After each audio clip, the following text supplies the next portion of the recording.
Welcome to Audible Interlude, a G.I. Joe podcast. I'm your host, Dave West, codename Phantom Troublemaker. You're probably looking at the screen right now wondering, why is Phantom's giant head the only one that I'm seeing? This is a special bonus episode. We've got a guest that we're bringing back to the show who has a lot to talk about, because as on fire as G.I. Joe is right now, nothing is hotter than the G.I. Joe Compendium that's coming from Skybound. Just real quick, I want to say, of course, check out audiblearmy.com. If you are a member, you're getting this episode just a few days before everybody else. You're also going to get exclusive access to video versions of our audio episodes, all kinds of other stuff. I'm not running through it all right now because our guest needs to be brought on immediately. So I am going to say, Alex Antone, welcome back to the show. Thank you.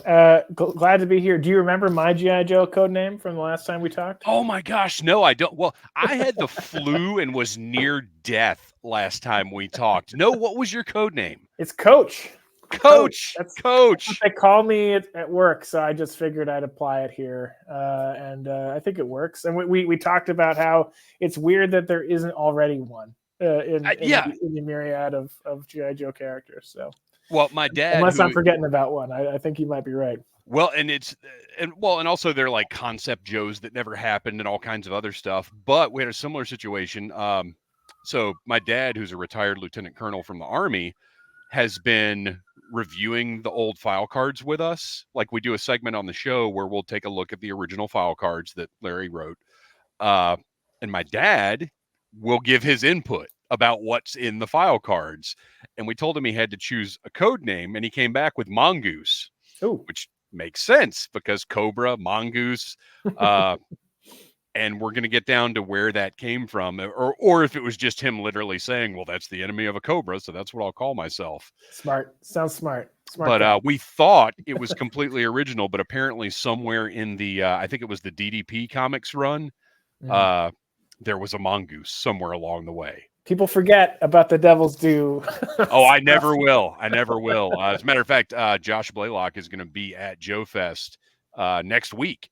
Oh, good. And I'm looking forward to meeting him. I was a big fan of the Devil's Due, and that'll come up again later in the show. But I have a feeling I know where that's going. Yeah, I'm sure you know where this whole thing is going, because let's start at the beginning.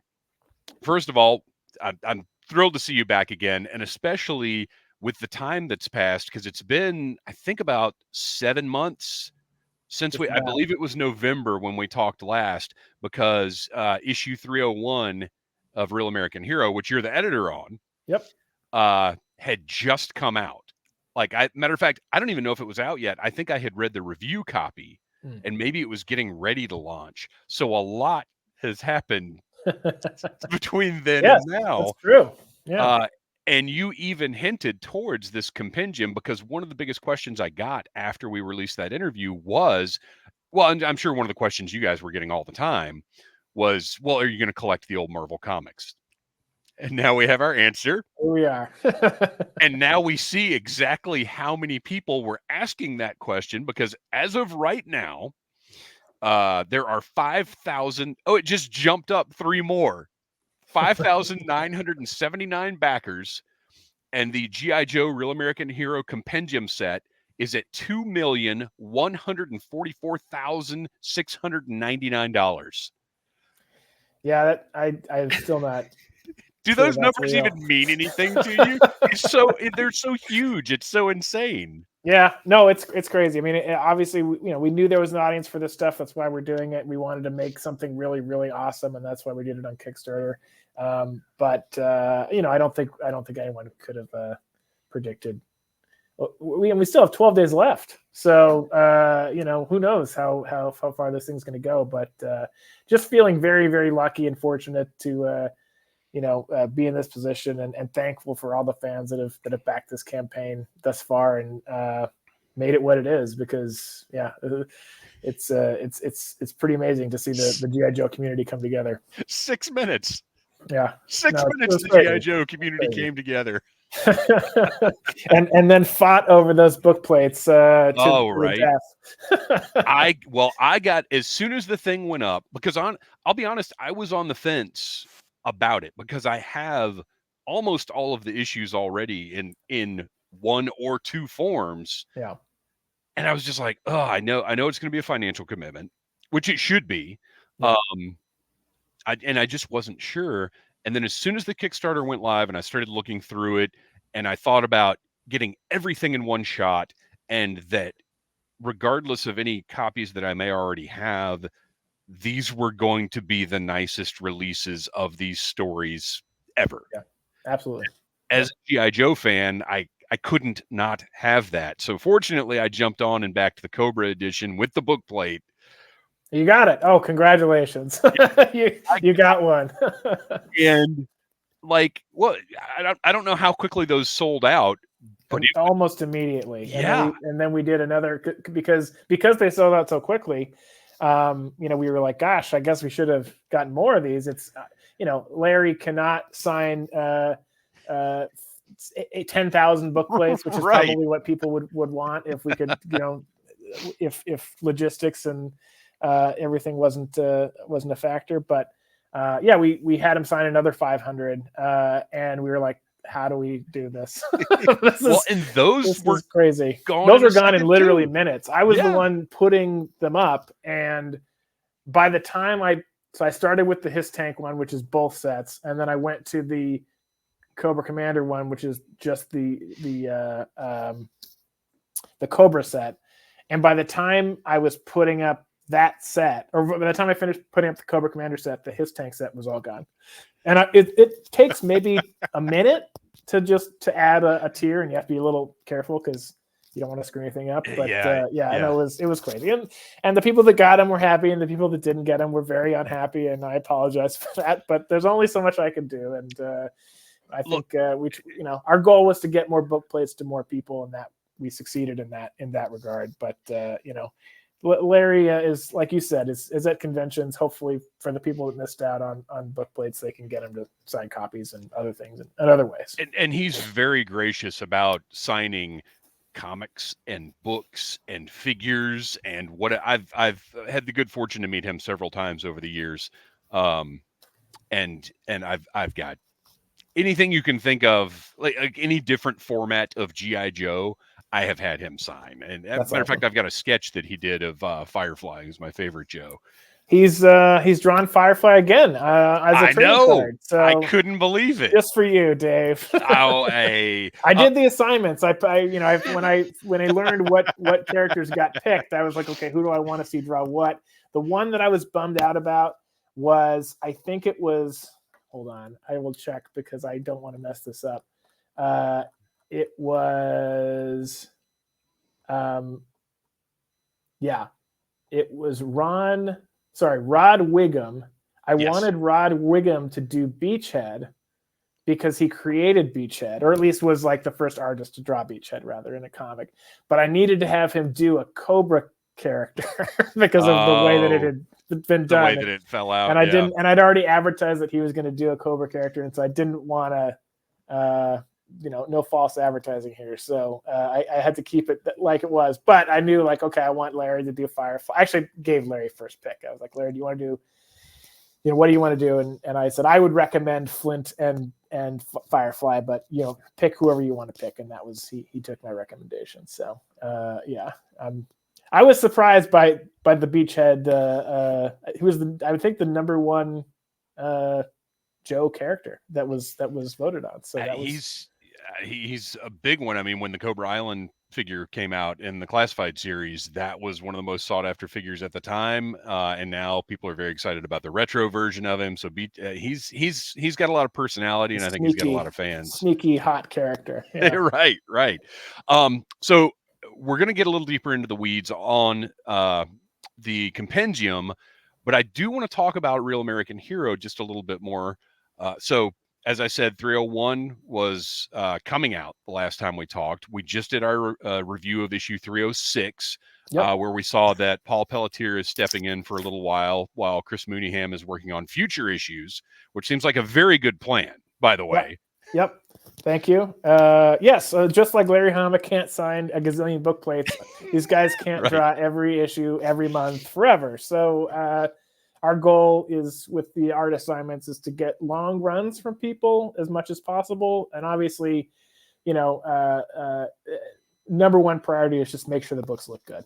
So, Chris is a great artist, and we wanted to. He absolutely needed a breather after drawing those first 5 issues, so we gave him one. And but Larry has been working ahead on plots, and the goal is to keep Chris on this book for as long as he wants to draw it. So he's already working on his next issue, of which I can't say which one that is, but you'll find out soon enough. Sure, sure. Well, and that's one thing that it helps people stay invested in comics, is when there is a continuity like that. When you do have, even if they just come back for a few issues every once in a while, to know that you're going to have that regular artist that does what they're doing well, and that is familiar, and that is handling, quite frankly, the wild stuff that Larry Hama's throwing at them. I can imagine, after reading those 5 issues, I can imagine how exhausted Chris might be. Well, and it's not an easy book to draw. So it's you have to draw tons of characters on every page sometimes, and especially if you're reading 306 and beyond, it's becoming a huge battle between multiple factions, and it's lots of vehicles and lots of different versions of different characters, mutated vipers, and all kinds of nuts things are happening. So there's a ton to draw, and but I gotta say, between Chris and Paul, it's a pretty good looking book. So it's beautiful. I feel pretty happy with what we've done so far. That's a good point too. That's one of the major differences between Real American Hero and the stuff that's happening in the Energon universe. Is Energon universe is a lot more focused, just a few main characters in every issue. Whereas Real American Hero, having been around for so long, has a massive cast of characters that people want to see. Yeah. Everybody wants to see. Well, one of the things, I can't remember who said it. It was in one of the letters columns. I think it was one of the writers said that they were well aware that any character could be somebody's favorite Joe. So they wanted to be sure to take the best care that they could of any of the characters that they were using in the comics. And I think that's a great way to come at it. But of course, Larry, being the literal father of all these characters, his perspective has got to be very interesting. Yeah. Well, I think when he did the original Battle of Springfield, part of his challenge was, I want to get every Joe character into that story in some capacity. And I feel like he's doing that again, but for a new generation right now. And it's, really, really fun to see, really hard to draw. But I think everybody's having a good time. Well, and as we discussed last time, it's the approach, even though there are those 300 issues prior to where this run started, the approach has very much been, here are all these characters, but let's make it accessible for new readers as well. Yeah. Oh, definitely. I mean, like we talked about last time, I that was extremely important to me as a new reader. Right. So yeah, and I definitely want to make sure that everybody could pick up any of these issues and follow along. And even if you're not going to get everything, you're going to get what you need to know, and hopefully be intrigued enough to keep reading and potentially seek out some previous issues or collections or whatever. And but at the very least, have a nice time and feel like you got your $4 worth. That's right. The current Real American Hero series in comic shops now is like the bait for the Compendium. Yes. Like some new reader picks that up and is like, "Ooh, I want to go back to the beginning. Well, let me help you out, pal." There is I'll say this, and this is as close to a spoiler as I'll say. There is something coming up in a future issue of G.I. Joe. How big can I be? That harkens back to a very memorable story from the Marvel era. Ooh, so that's a good teaser. It picks up a plot thread that you might be surprised about. So, okay, good. I love it. So one last thing, current Real American Hero, before we move over to the compendium. You mentioned, being a new reader to G.I. Joe. In over the course of your journey with G.I. Joe now, what are some of your favorite things that you've kind of like discovered or found about G.I. Joe that have stuck out to you, or maybe like certain characters? Because it's always interesting coming at things when you don't have the history built in, because like when I talk to people who maybe have recently gotten into GI Joe, the 90s characters are just as significant to Sure. them Yeah. as anybody else, so they don't have any prejudices at all. It's Yeah. all GI Joe, and I am somewhat jealous of that perspective, to be honest. For sure. I mean, I think about that a lot as it relates to these big franchises. Or new entry points come along every few years, and there's I think it's just only natural that your first exposure to the thing is going to be your favorite thing. There's going to be some element of just like, this is what I remember when I was a kid, and this is the thing, and this is how it should be. And that goes for superheroes, that goes for Star Wars, that goes for everything, right? Ninja Turtles. Yeah. It's definitely the case with GI Joe too. So I mean, the things that have surprised me, I'm really, really into Snake Eyes and Scarlet as a couple. I would say that's a really interesting pairing, and I feel like there's a lot of pathos and gravitas in that couple because they've both been through a lot. Yeah.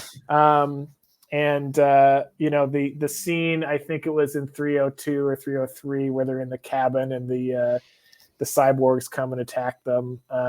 That was a really, really cool scene where I had to make sure that Mooneyham was not showing his face.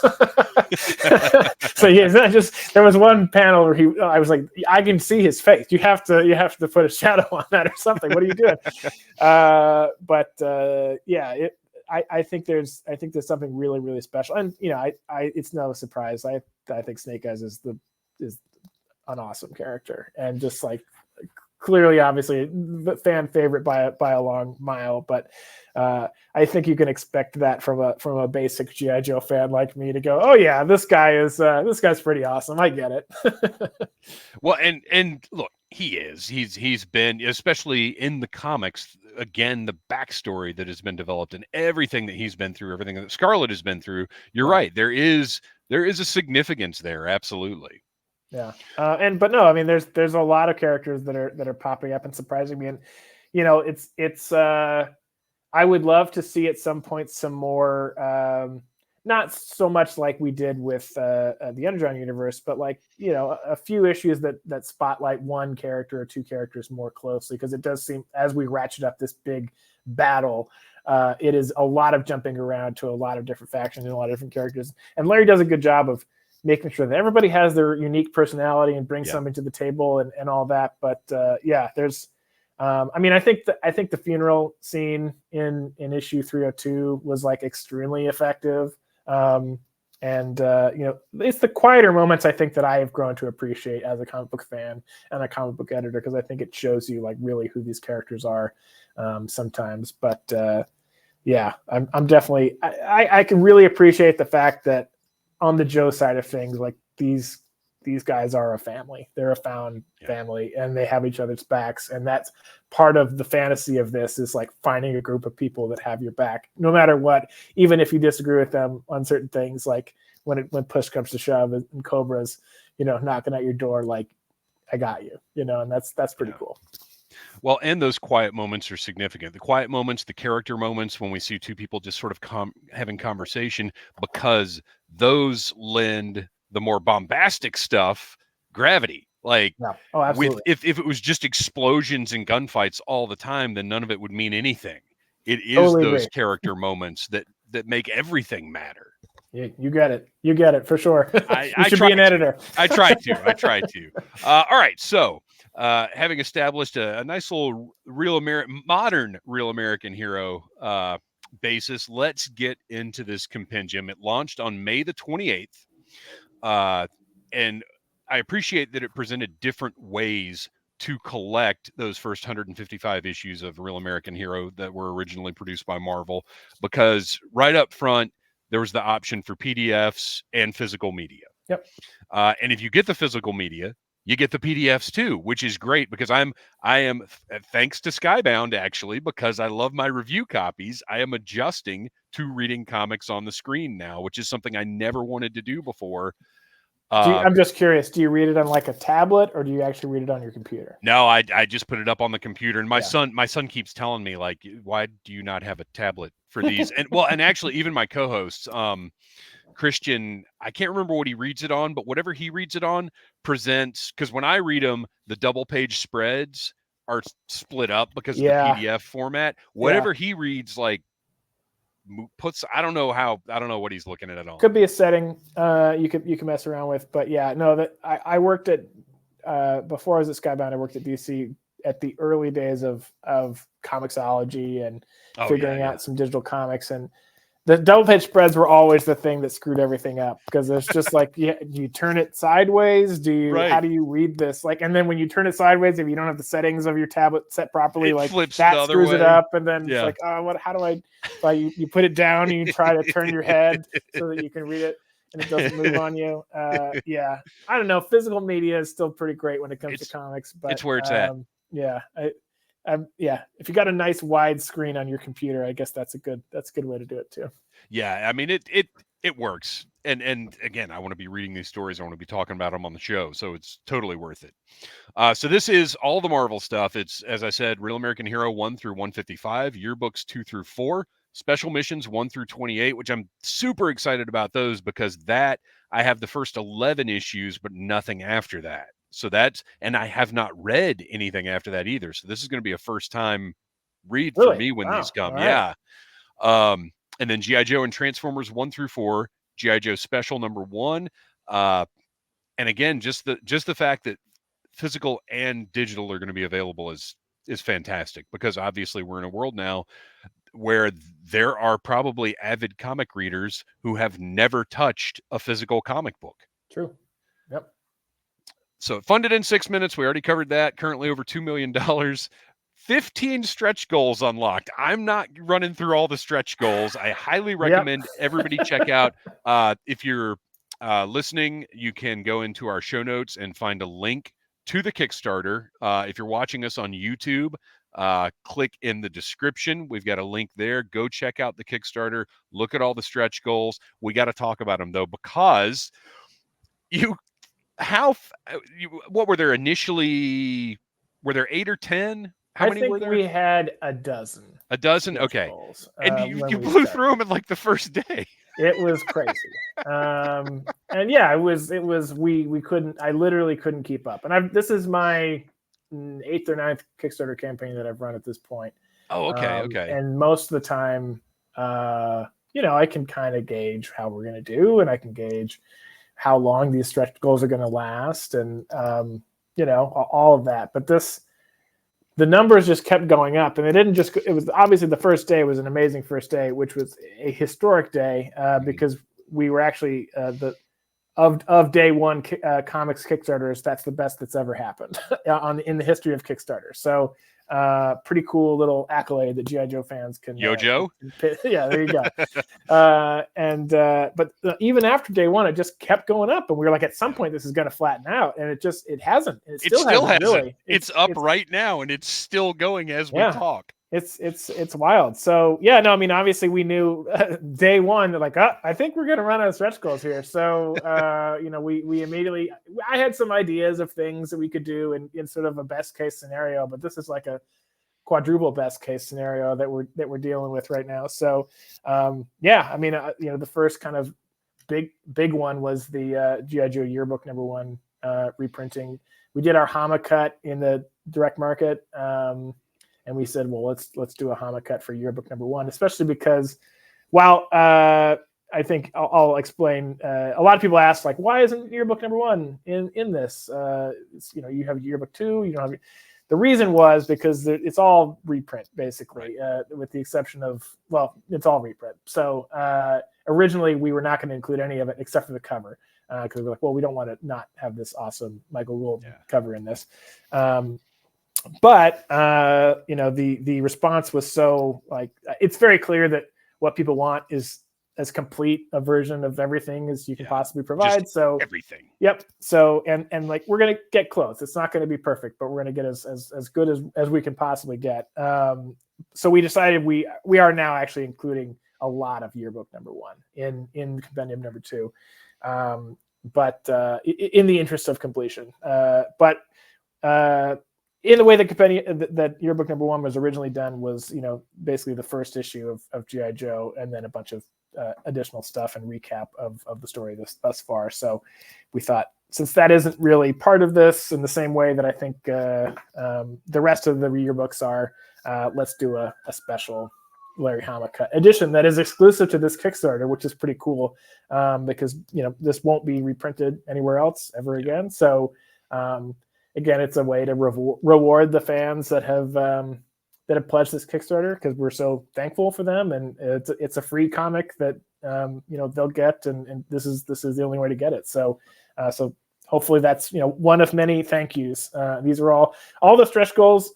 I think people should keep in mind they're all just thank yous. Like, you're backing this because you want these books, and everything else should be treated as bonus. But yes, we want to make it as awesome as we possibly can, and obviously we've done really, really well. So we want to make sure that with our success, everyone is reaping the rewards as much as possible. So yeah, that's one thing. More cards obviously was another thing that we added. I loved making those cards. I gotta tell you, I'm mad at you about the cards. Okay, what did I screw up? Yeah, go for it. No. Well, what you screwed up is doing cards at all, because I am not a card guy. Mm-hmm. I just don't do trading cards. And when the cards were bonuses, I was like, those are cool bonuses, little extras. I dig it, because I don't look at things and think, well, they shouldn't do that because I don't want it. Sure. Like that's a dumb way to be. You got to look at things and be like, ooh, that's going to be really popular. Cool. I may not be interested, but this is going to be a good bonus.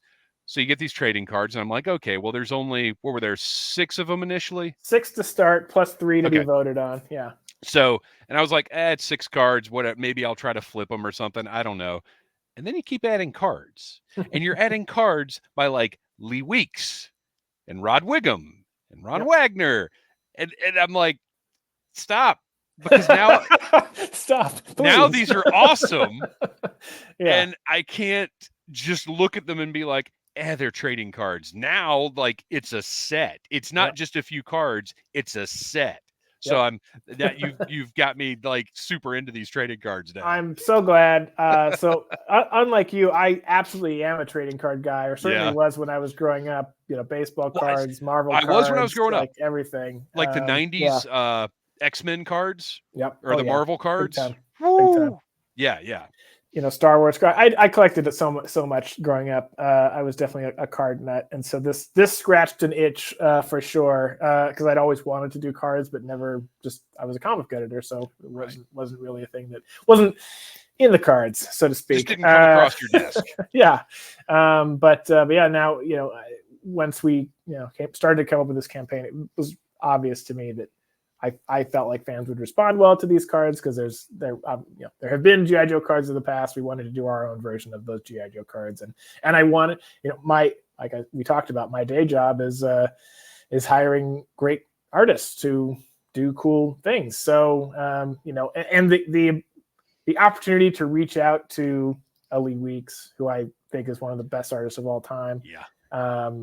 Get more art from Larry. Like, Larry, actually, we were talking on the phone, and he was like, I'd really like to do some more stuff. And I was like, you know what, Larry, I got you. I got you, man. Here we go. And Steve Lealoha's coming back to ink everything.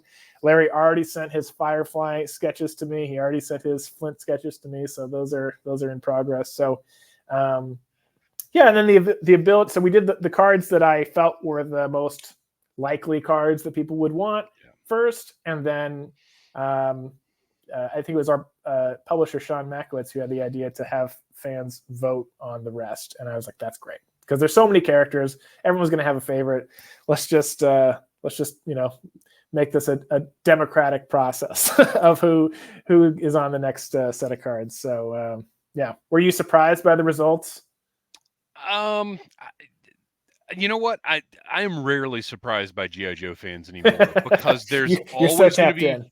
there's well no, it's not even that. It's that I'm not surprised because I never have expectations. Because you never know when like Overkill's going to come out of Sure. nowhere and be the most popular thing in a fan vote, or like it's you just don't, because GI Joe is such a broad franchise and spans several generations of fans. So like I was saying before, that people who came into it in the 90s, well, their favorite character is going to be very different from somebody who Sure. came in 82, or favorite figure, or whatever the case may be. So I mean, it's hard. I don't envy you any decisions you have to make that are like, well, I hope all the Joe fans like this, because Yeah, it's impossible. Yes, no, there's I no learned that way. very quickly. We're just going to make the best decisions we can make, and that's the end of it. So, but yeah, obviously we were excited, and I'm happy for people to have opinions. Like that's great. I'm all for it, and it's been fun to see the debates about all this stuff. It's cool because ultimately it just shows everyone's really passionate about this stuff and just wants just wants good stuff. And I also want to deliver good stuff. So that's we're at least on the same page in intent here. So I was surprised by Beachhead being number one personally, but there was definitely a few people internally at Skybound that through some Beachhead votes. So I was I don't know. I just assumed that Roadblock would be up in the top three. He wasn't. I was a little disappointed about that, but there's going to be more voting happening. So I don't. Roadblock fans have hope yet to get a card. Another thing that happens, I think, is even if Roadblock's your favorite character, Roadblock, I have a theory about Roadblock over the past few years, because he was one of the first classified figures released. And it's like Roadblock. Like lots of people love Roadblock, but I don't think anybody that's been around since '82 doesn't necessarily consider Roadblock to be like one of the top tier characters. But we have to remember that The Rock, yes, played Roadblock he was. in a movie. That's right. I forgot. so to the people making money decisions, Roadblock is a big character. Yeah. But he has gotten a lot of attention over the years. There's a lot of cool art of Roadblock. But if your favorite is like a niche character, or even if your favorite is Roadblock, you've got plenty of Roadblock content, right? For sure. But maybe you haven't seen a ton of really cool drawings of Beachhead. Sure. So like, I think Joe fans are looking at that kind of stuff like, yeah, I love this character, but what are we missing? Like, who haven't they focused on as much? Yeah, no, totally. I just like the big gun. Oh yeah, who doesn't? Yeah, but yeah, no, it's been cool to see everybody's opinions. I love the debate in the comments section about who should be next, and my constant joke is that we got to get Chuckles in there. We got to get him in there. What are we doing if Chuckles doesn't get his own card? But we'll see.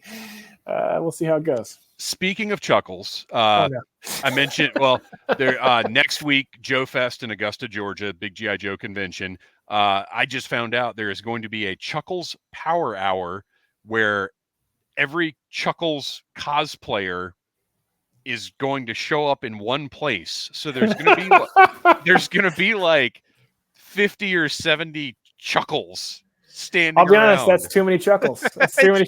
It's too many Chuckles. You're going to hurt yourself chuckling that much. It's too much. So the Compendium, obviously an incredible set. It just keeps going. You said you'd managed other Kickstarters before. What were some different considerations you might have had about this one? Because it's not one of the highest profile comic books in the world. I mean, G.I. Joe is very popular as a comic book. I think the comic book is one of the best known versions of G.I. Joe, but it's not Batman or X-Men or something like that. What were some considerations you had when figuring out what format it was going to be in? And really just even how to approach, hey, here's everything. It costs this much, but look at it, Yeah. So if you've been a Skybound fan, we have these Compendium. The Compendium format's a really popular format at Skybound. We released The Walking Dead in the Compendium format. We released Invincible in the Compendium format. And so we knew when we got the license for G.I. Joe right away. I mean, part of the appeal of getting the license, amongst many other things, was getting access to these awesome comics that I think we talked about it last time, but I believe are a really important part of comics history. And even if it's not the most popular comic in the world, I think it is still quite popular. And at the time, oh yeah, Larry will talk about it, like they were outselling a ton of other quote unquote popular books when they were doing G.I. Joe in the 80s. So it's a really, really important series with a capital I, because of the talent involved and because of the place it holds in history. It's like, I don't quote me on it, but it feels like as far as licensed comics goes, like certainly one of the most important ones of that era and maybe ever. So it's looking that way. Yeah. So I think we knew we wanted to release it and do our normal compendium format. But we had done Kickstarters in the past, and the cool thing about Kickstarter is being able to deliver something like truly unique and truly high end, and release a product with all the bells and whistles that you wouldn't necessarily be able to do if it was just a regular book market release. Right. And go directly to the fans with it, and just offer. It's a celebration too. At the same time, like it's 30 days. You can only get these books during these 30 days in this way, and it's meant to feel like an experience for the fans, a unique experience for the fans that is exciting, and hopefully they feel good about. So that was ultimately we knew we wanted to do it in the book market, release these compendiums in the book market, but we thought, what if we did this Kickstarter first, and really do something really cool and hopefully blow it out of the water. And I think so far we certainly have. But it doesn't even know where the water is anymore. It's in space. But no, we still are doing the book market versions. Yeah. Andy Kubert did covers for those two. The first one's already been released. You can find it online. So as far as a content standpoint, I just want to be clear that it's the same content between these books. It's not like we're adding special things inside the books. It's really just about the presentation on the Kickstarter, and then obviously all of the extra stuff that you have access to, and as a result of backing the Kickstarter. So I think I know $300 is a lot of money if you buy a whole set, but if you consider the value, I think it is a pretty darn good value, because it's $75 each for these books, and these are 1,200 page books. And if you compare that to what a 1,200 page, like the comp I go to and I go, wow, okay, this is a great deal, is if you get the Death and Return of Superman as an example at DC Comics, the big kind of omnibus version that they did, that's $150 book, and it's the same page count as one of these. Right. So $75 each, and they come in a cool box with Andy Kubert box art. Pretty cool. And you get them all at once, as opposed to waiting until, I think is it 2026 projected. I don't or have know you even noticed? Officially. That might have been my speculation. Yeah, I think it's one this year, and I would assume 2 next year, and maybe 1 the following year. But I don't know that the slate for 2025 is fully locked yet. So right. Well, real quick, I know you're up against a wall here because you've got 8,000 other interviews to do. We've got a couple of Audible Interlude. It's my first G.I. Joe podcast. I hold a very special place in my heart for you guys. So take all the time you want. I appreciate hearing that. Thank you. Well, we've got a couple of questions from the socials that I'm sure you've answered, but we'll get maybe a little extra insight. This one comes from audiblearmy.com. Mandalorian Jedi says, as close as the Compendium campaign is to achieving all of its currently listed stretch goals, are there any thoughts about some final stretch till you snap goals? I think we have a few of those already in place, and I'm very excited to reveal them. It's we are stretching right now. So I can't. yeah, I can't wait to show off what we have planned. Awesome. Hopefully, you'll be very happy. Well, when I was speaking to Shannon about scheduling one thing this really interview, clear: there will be no toys. I'm sorry, it's not possible. So no one should expect toys. I want to be very, very upfront. I want to manage expectations. We are a comic book publishing company. We are great at publishing comic books. We are not good at making toys because that is not what we do.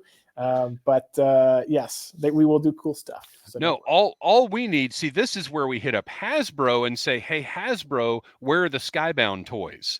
Yeah, that's what we need to be doing. Good point.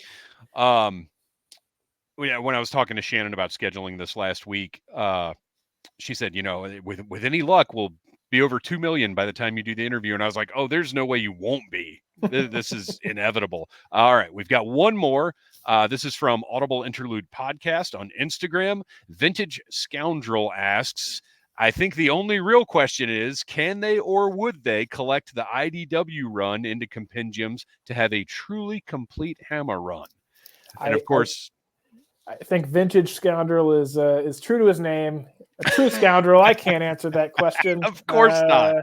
But you don't, like you said, you don't do a Kickstarter campaign that gets to 2 million and consider doing more, and not consider doing more, rather. So, yeah, I would say TBD. TBD. And real quick, I'm going to throw my own in there. There is a series of books called Creating G.I. Joe. I don't know if you're familiar with them or not. I am, yeah. Okay.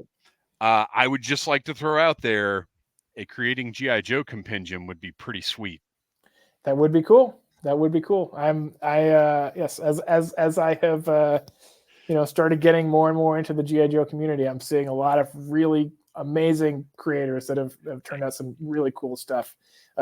Licensed by Hasbro, officially licensed by Hasbro, which is great. Isn't that wild that fans can put this work together that ends up being licensed product? Yeah, it's amazing. Well, like I said, it's proof is in the funding currently for this campaign that these G.I. Joe fans are unique, singular in their devotion to G.I. Joe, and obviously in the best possible way. The attention to detail is very important to them. So I'm not surprised that they've turned out some really great books and other things, because it takes a lot of attention to detail to do good work when it comes to this kind of thing. And that's what I try to remind myself when somebody maybe gets a little too fiery online or something. I think to myself, well, they're presenting this way because they love G.I. Joe. I also love G.I. Joe, so it's all good. We all have a common thread here. Right. Yeah. Alex, thank you so much for coming back on the show. I know you've got a ton to do. I can't believe you even were able to make time for this with this thing running the way that it is.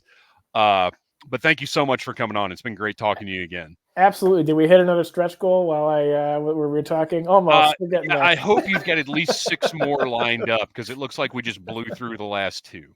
All right. Oh, yeah, we're less than $5,000 away. So good time to end it. Good time to end it. Right? You've got something to post now. Yeah. Well, thank you again, and I look forward to talking to you again in the future. Sounds good. Thanks a lot. Bye-bye.